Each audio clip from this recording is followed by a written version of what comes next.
What up, B Squad? It is your boy JB, and I'm here, you guys. Sorry that this video is late, but this is Love and Hip Hop's Family Reunion, Season 3, Episode 4, Tricks and Stones, you guys. Once again, sorry that it's late. It's been a really busy week, so we are here, and next week we'll be caught up with everything.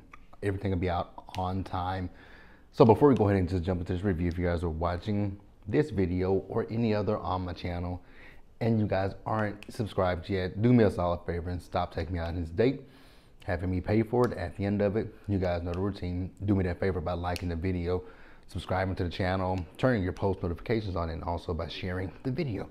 And with that out of the way, you guys, without further ado, let's discuss the Love and Hip Hop Family Reunion, VH1's Family Reunion, Love and Hip Hop Edition, shall we? So this episode, we pick up where the last one ended. You guys remember in the last episode, they were doing the event that Lyrica put on, right? The spoken word thing, right? Do you guys remember MJ got up? So MJ, he discussed his relationship with Amara. And, you know, he's like, there's no hard feelings. There's no animosity there. So he wants to be good with Amara. And he says he still loves Amara. And that he, you know, hopefully he can have a conversation with her, right? So next, Gunplay got up, right? So you guys know Gunplay's story. Gunplay was on drugs, and when they started showing them clips of Gunplay from season 1, I remember season 1 when Kiara, when she sniffed that dollar, that money that he had, right? But if you guys actually, I was looking at that scene from season 1, I was like, look at his eyes. His pupils were dilated in that scene where he threw that chair. His pupils were definitely dilated. So yeah, but you know, Gunplay says he has a new lady in his life. I think he has a baby on the way, so life is good for Gunplay. So Nikki got up next, and she just talked about the fact that, you know, it's her brother. You guys remember, I forget which season that was, where her brother, you know, took his own life. I really can't remember which season that was. So she talked about that. Mariah Lynn, she got up and she just said that she just wants peace in her life. And I will say one thing for Mariah Lynn. When she loses the wigs and just wears her real hair, beautiful girl. So Scrap, he got up next and he talked about KK and, you know, what kind of mom she was for him. And, you know, then Alexis got up. You guys know Alexis told her story on Love and Hip Hop Atlanta season 9. The pandemic season. Technically, it wasn't a pandemic season. They started filming the show, and during the middle of filming, that's when they had to stop because of, you know, actually, the interesting thing was, remember with Love and Hip Hop Atlanta season 9, all of their confession, they started out in green screen at one point. At one point in the season, they started out with green screen. Then they went home to they did their videos from their houses. And then after that, the world shut down, so they had to stop production. And how we gonna live, Kirk? So she talked about, you know, but like I said, Alexis has talked about the fact that she was trafficked.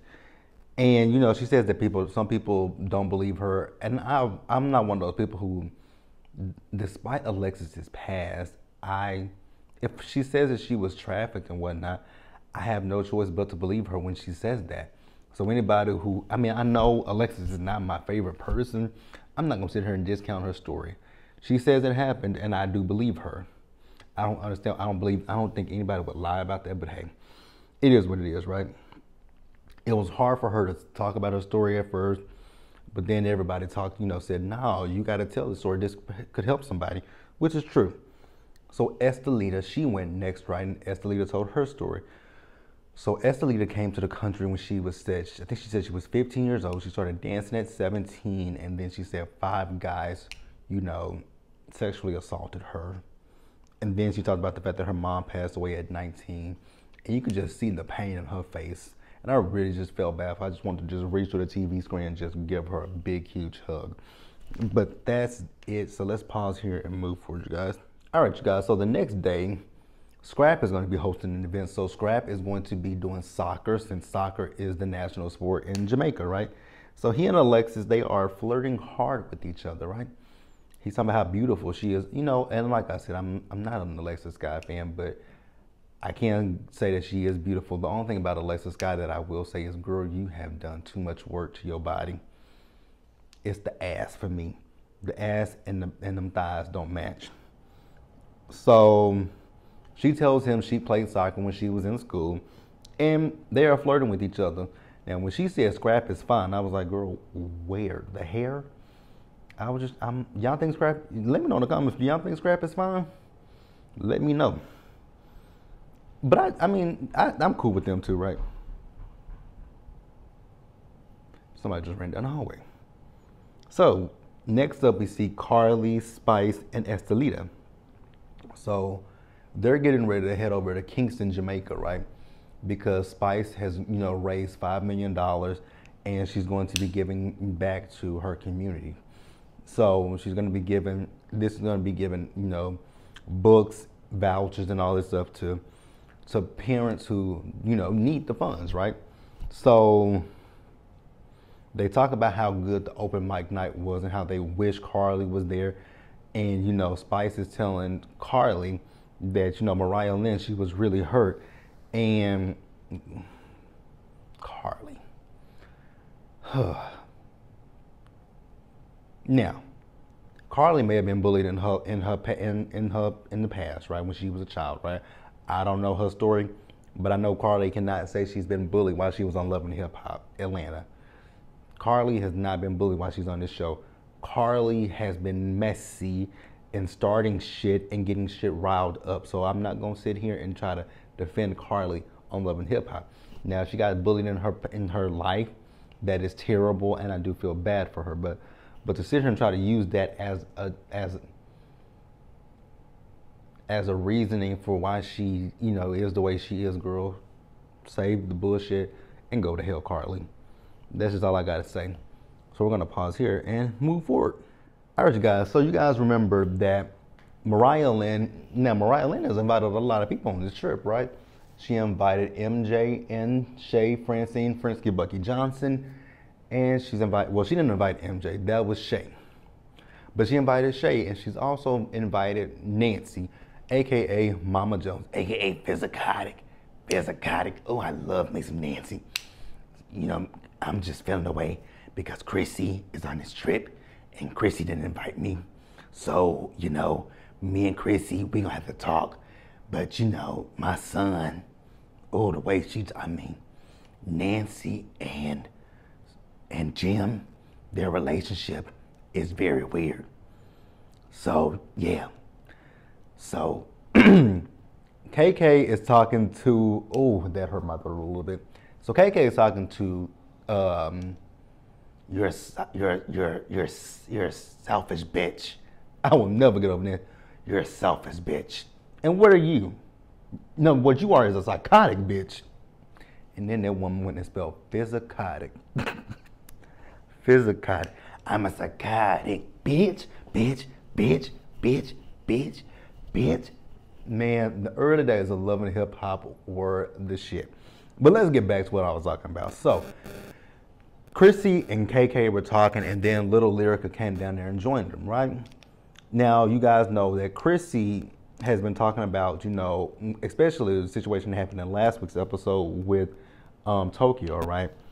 She was telling Tokyo not to let people get her out of her character.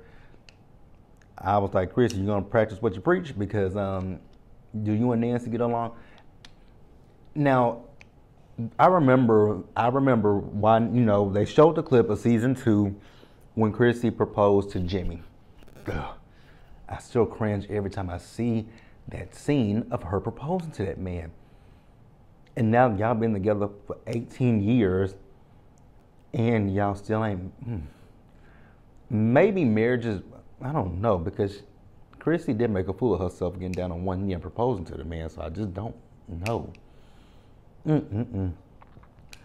So Chrissy basically is like, if Nancy comes here cool and peaceful, she'll be the same way, right? But then also Chrissy tells, KK that she gravitates more towards men because the women in her life have, always basically done her wrong. And baby, Why did they go down memory lane with that? They showed her when she punched Kimbella. Now, season 2 of Love and Hip Hop New York, when Kimbella told Emily that she slept with Fab, and Chrissy punched the shit out of Kimbella. That was not that. As much as Kimbella annoyed me season 2 of Love and Hip Hop New York, Kimbella didn't deserve that because that wasn't for her. See, Emily was too chicken shit to do anything to her, and Emily at that time was still running behind Fab, and I just never understood. I still don't understand the relationship between Emily and Fab, especially after the nigga knocked her teeth out. Like he knocked your teeth out and threatened your daddy. Baby, Emily, I don't understand what she's on, Fab. But hey, it ain't got nothing to do with me, right? So we see them, they're playing soccer, right? So MJ, actually Amara's talking about MJ, how she wants to sit down and have a talk with him, right? So then we move over to Spice, Carly, Estelita as they're in Jamaica. It got out of hand so badly that the producers were like, you know what, we got to get out of here. Now, child, when they showed Mita, I was like, girl, Mita, you really were okay with showing your face?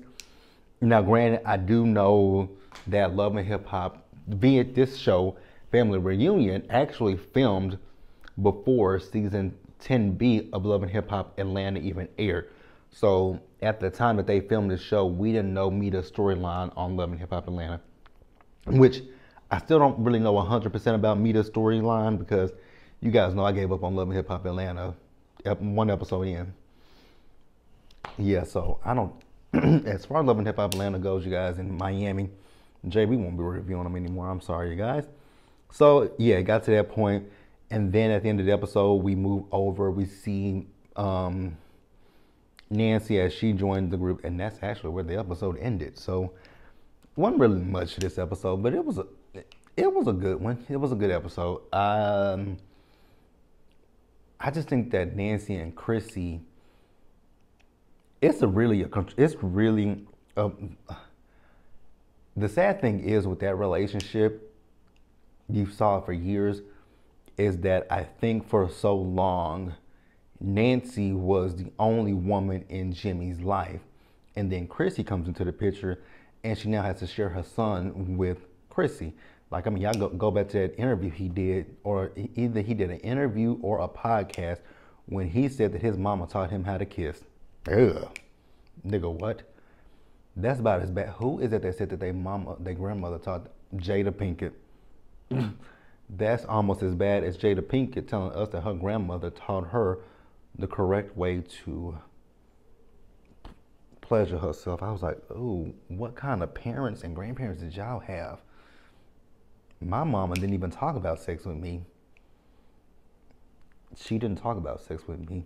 When she found some condoms, she still didn't even want to have, it was hard for her to have a conversation with me about that. She was just like, I want to meet, you know, if you're dating. I said, it's not dating, mother. It's not what you think.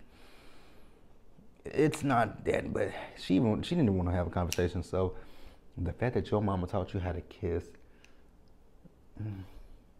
and yeah, that relationship with Jimmy and Nancy, it's a very, very weird one.